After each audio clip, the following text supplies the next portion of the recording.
Hello दोस्तों, online क्लासों में आपका स्वागत है। आपका पॉइंट चल रहा था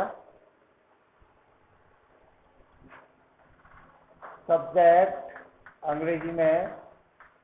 आपका एक पॉइंट चल रहा था, टॉपिक था आपका वर्ब। इस वर्ब में आपने दो वर्बों का अध्ययन किया था। अब आपकी तीसरी वर्ब जिसका अध्ययन आपको कराया जा रहा है वह है एक्सिलरी वर्ब,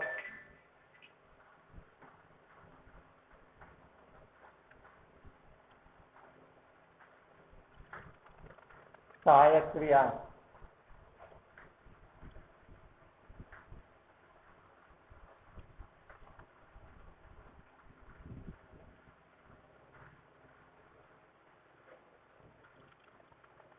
कुछ इसकी परिभाषा लिख देंगे आप।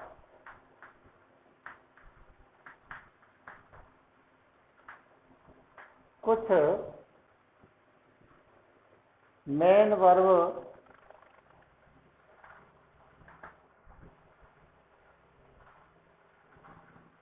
कुछ मेन वर्ब के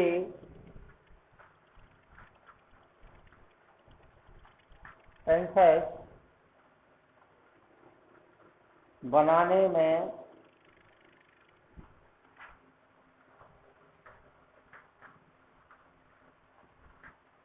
सहायता देती हैं। ये यहाँ पर आपको लिखा है सहायक क्रियाएं।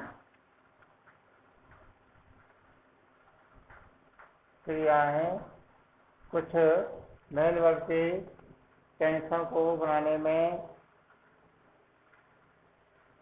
सहायता देती हैं। ये वर्ब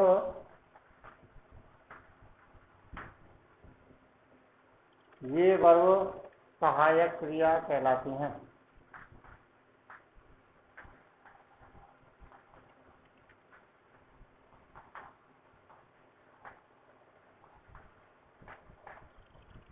अर्थात ऐसी क्रियाएं जो मेन वर्ब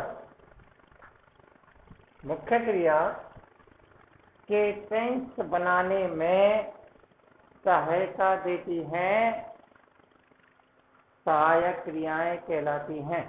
जैसे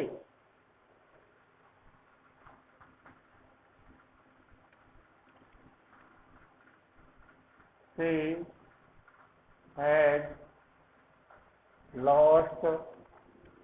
had lost a pen.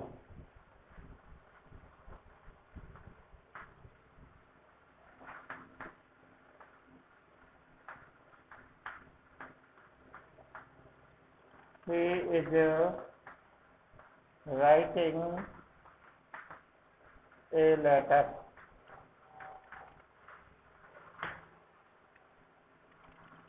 इन वाक्यों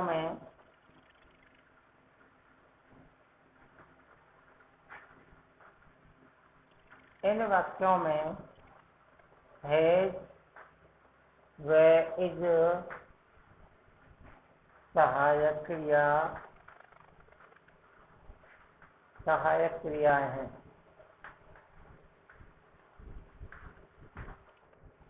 ठीक है, इसको आगे हम देखते हैं।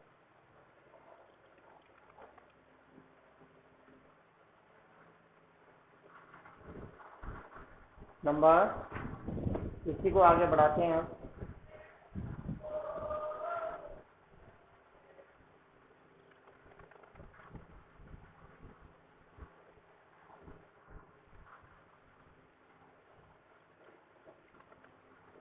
सहायक क्रियाएं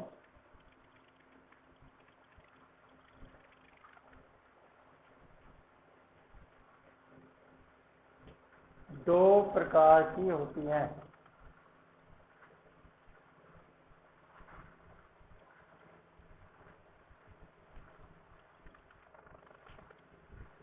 सहायक क्रियाएं दो प्रकार की होती हैं। नंबर फर्स्ट,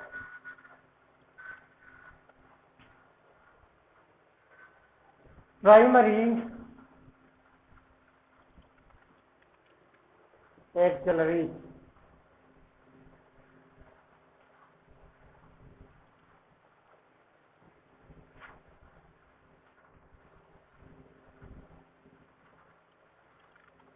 पहली है आपकी प्राइमरी एक्सिलरी, इसका हिंदी अर्थ हो जाएगा प्राथमिक सहायक क्रियाएं।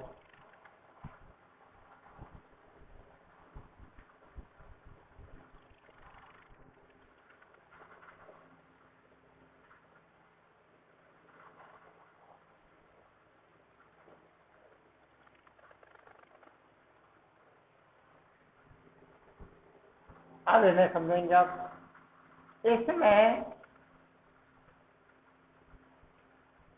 विक्रिया के रूप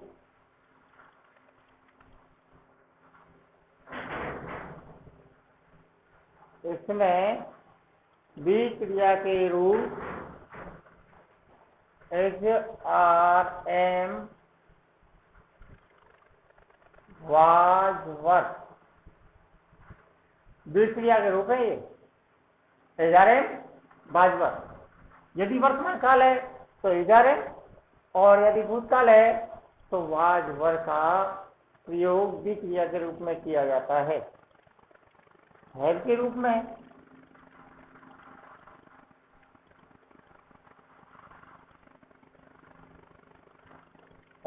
में इसकी सहायक क्रिया जो प्रयोग की जाती है वो है हैज, हैव और हैज।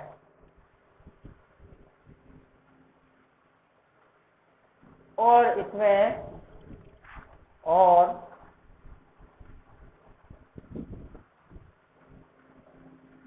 डू के रूप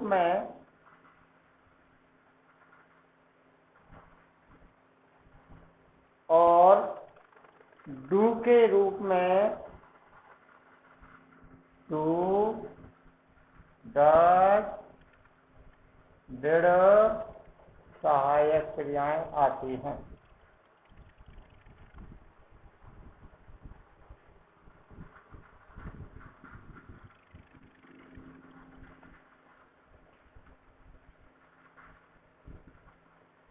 ये विक्रिया का रूप है। HRM वाजवर्क। हैव के जो रूप है वो हैज, हैव, है, और डू के जो रूप है वो डू, डज, डिड क्रिया के रूप में आती हैं। अब इसमें अगला नंबर आता है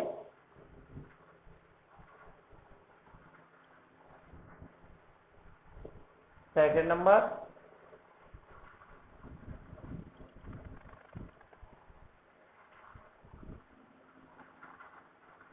मॉडल एक्सिलरी।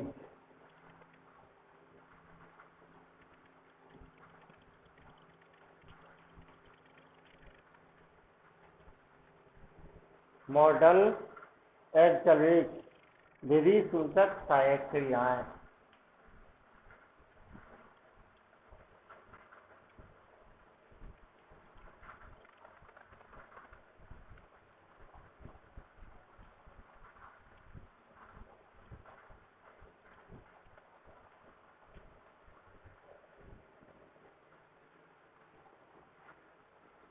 ये क्रिया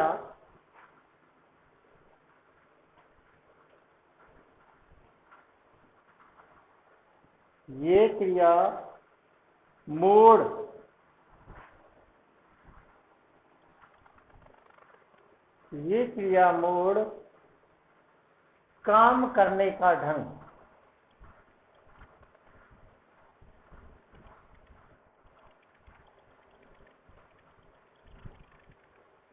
मूड का मतलब हुआ काम करने का ढंग बताने के लिए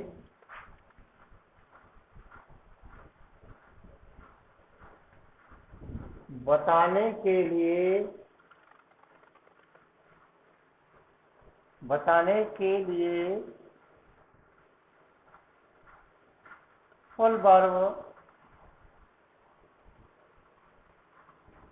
वर्ब की सहायता करती है।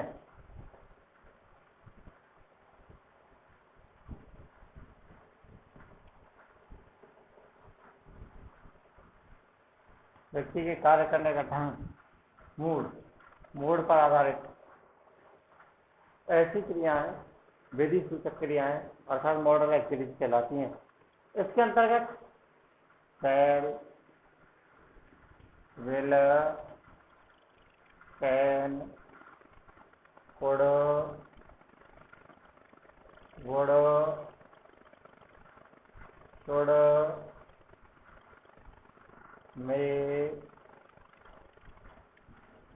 माइट, मस्ट,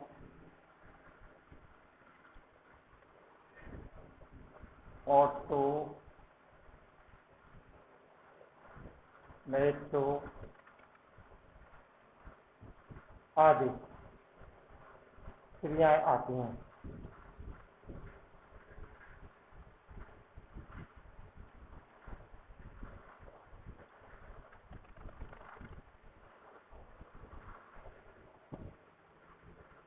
बात समझ आ गई? ये थी आपकी क्रियाएं। आप कहीं पर अधिक भ्रमित ना हो, इसलिए इन सब चीजों को आपके लिए बताया गया है। वैसे आप नॉर्मली रूप से जानते हैं, फिर भी थोड़ा आप अधिक भ्रमित ना हो, इसलिए इन छोटे छोटे पॉइंटों को आपके लिए कराया जा रहा है। और इस कराने का परिणाम यह है कि आप इसे अच्छे प्रकार से जान सकें और उसे पहचान सकें, क्योंकि वाक्य की आवश्यकताएं होती हैं, और जब वाक्य की आवश्यकताएं होती हैं तो इन्हें पहचानना बड़ा आवश्यक है। और पहचान आपको आनी ही चाहिए, जिससे कि आप वाक्य को आसानी के साथ कर सकें। इसी में आगे आपको और थोड़ा सा बढ़ाया जा रहा है, पहचान कराई जा रही है वाक्य में आने वाले सामान्य शब्दों की। और अब इसमें आप लिखेंगे सब्जेक्ट, कर्ता।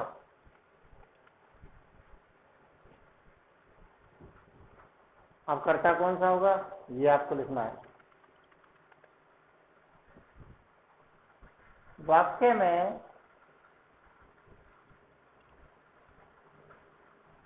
जो भी संज्ञा कार्य करती है,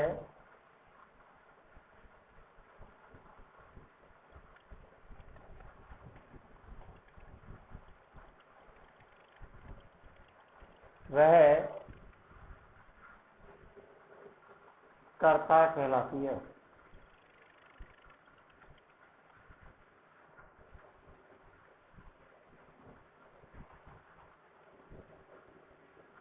जैसे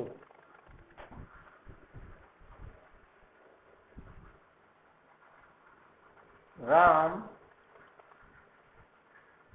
राइट ए लेटर। कौन काम कर रहा है? राम। अर्थात वाक्य में जो कार्य कर रहा है वह राम है, और इस वाक्य में राम कर्ता का रूप ले रहा है। इस वाक्य में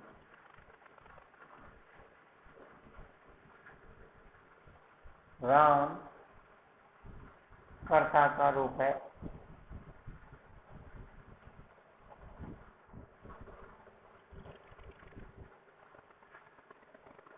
अब इसे हम इस प्रकार से भी कह सकते हैं, अर्थात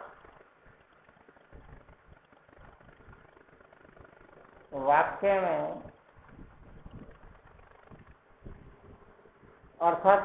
में प्रश्न कौन शब्द निकल कर आता है,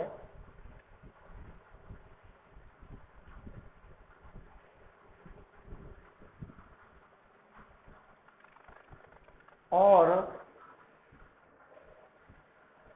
उसके उत्तर में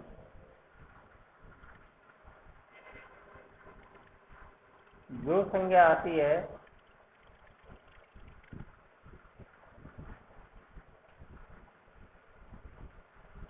वह कर्ता का रूप होती है।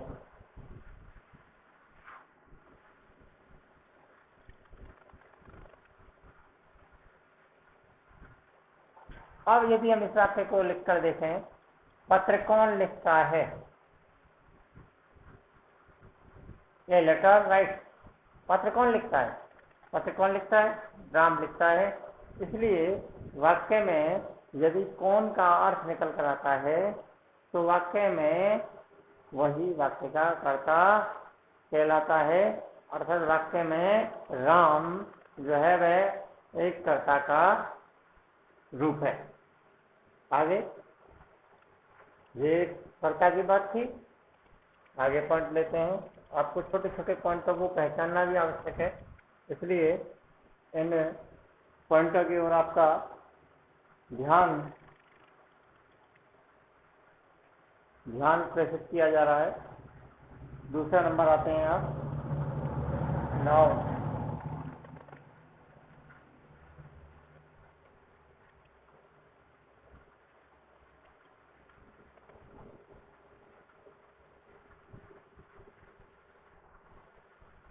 नाउन में आपका है जेंडर, लिंग।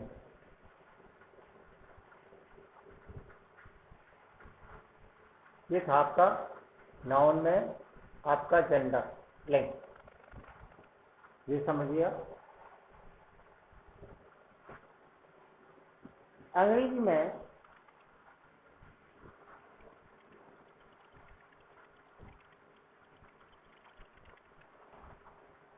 चार प्रकार के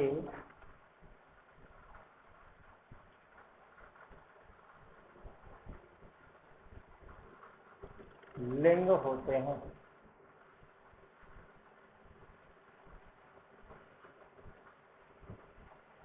अंग्रेजी में 4 प्रकार के लिंग होते हैं।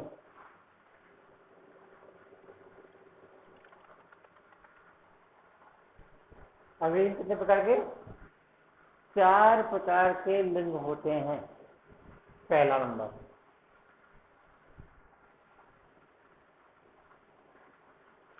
मस्कुलाइन,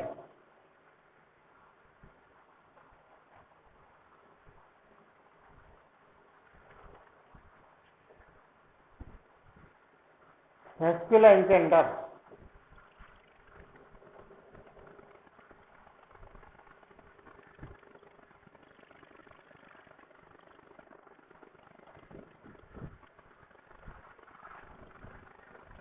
जिन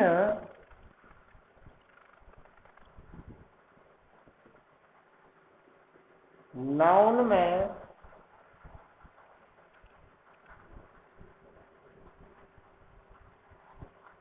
पुरुष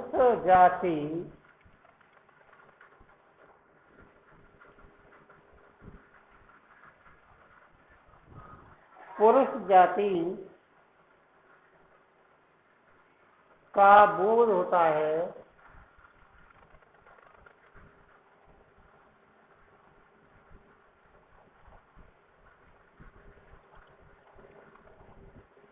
पुरुष जाति का बोध होता है, वे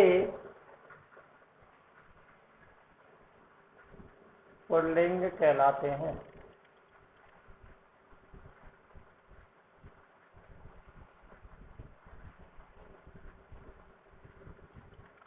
जिन नाउन में पुरुष जाति का बोध होता है वे पुल्लिंग कहलाते हैं। जैसे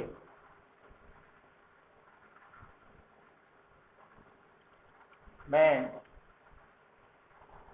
बॉय, फादर, लॉयन आदि।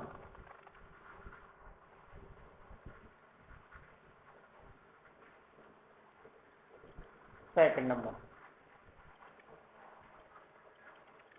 फेमिनाइन,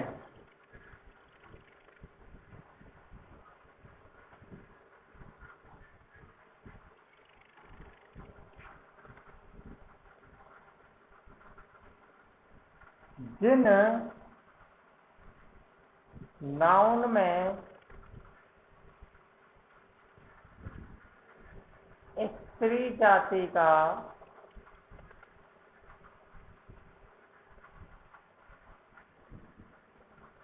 बोध होता है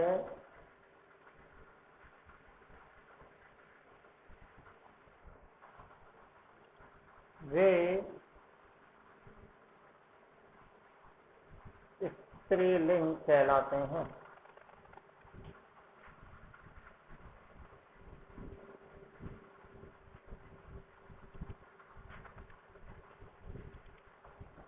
जिनमें स्त्री जाति का बोध होता है वे स्त्रीलिंग कहलाते हैं। जैसे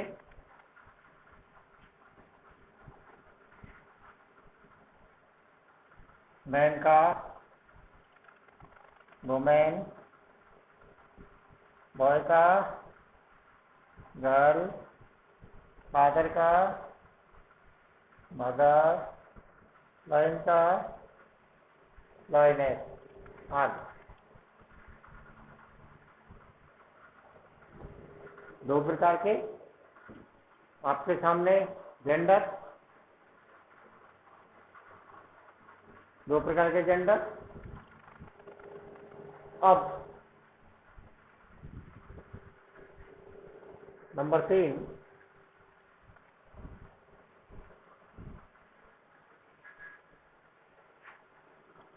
कॉमन जेंडर।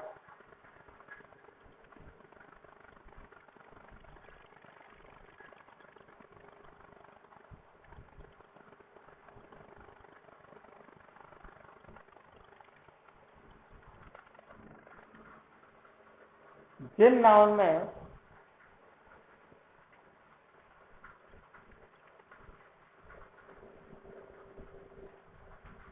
पुरुष व स्त्री जाति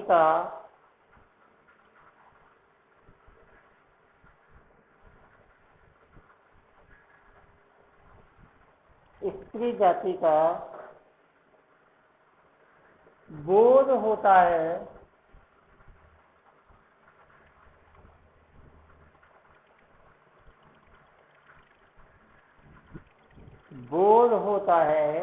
वे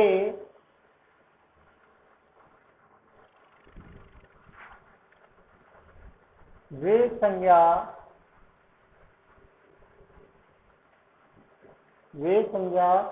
उभय लिंग के अंतर्गत आती हैं।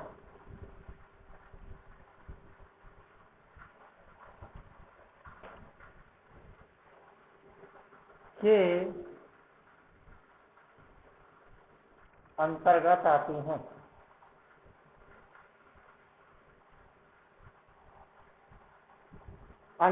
आती हैं। अर्थात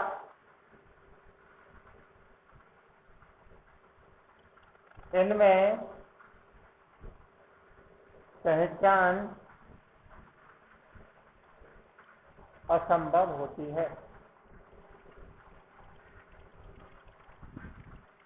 है कि स्त्री है या पुरुष।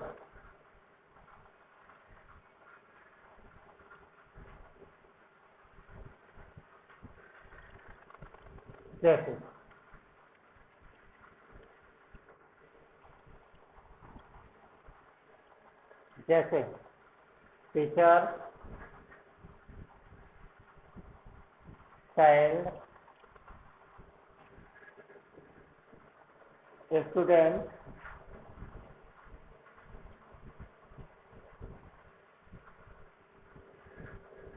सर्वेंट, फ्रेंड आदि।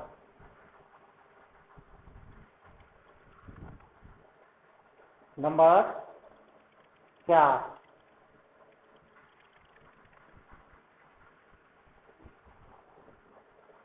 Neutral gender.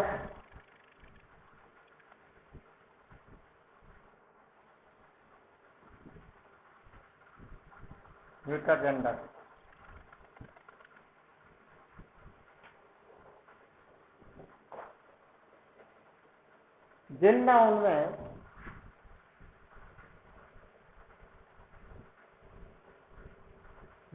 में निर्जीव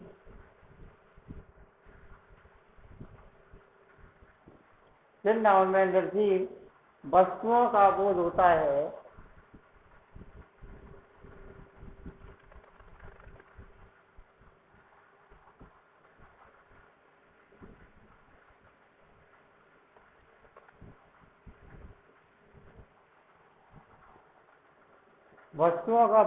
है वे नपुंसक लिंग कहलाते हैं।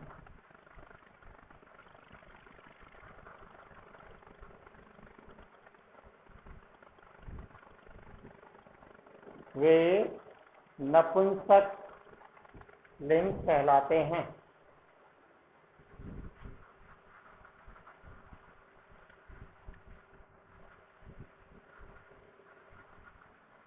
जैसे पेन,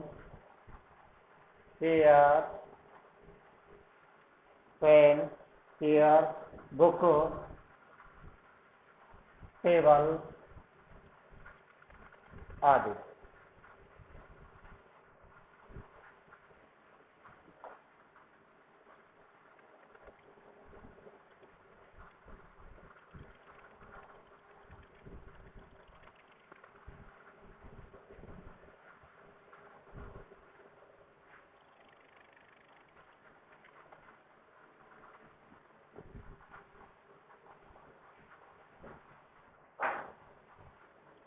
पुरुष पुल्लिंग और स्त्री लिंग को आवश्यकता अनुसार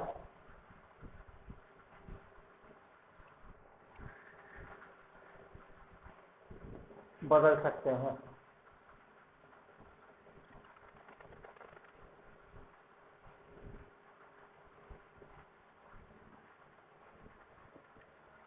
जैसे मैन का वुमैन, बॉय का गर्ल,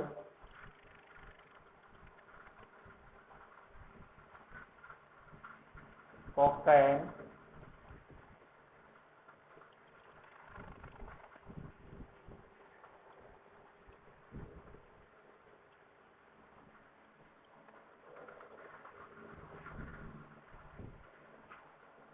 डॉग का बिट DITCH, डॉग का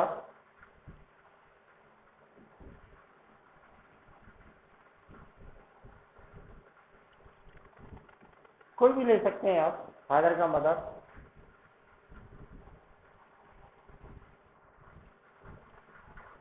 आदि। दोस्तों ध्यान दीजिएगा, प्रयास कीजिएगा समझने का, और समझ करके वाक्यों को बनाने का प्रयास कीजिएगा। छोटी मोटी चीज़ें ये भी अभी आपको समझाई जा रही हैं। फिर अगला कल वीडियो में। धन्यवाद।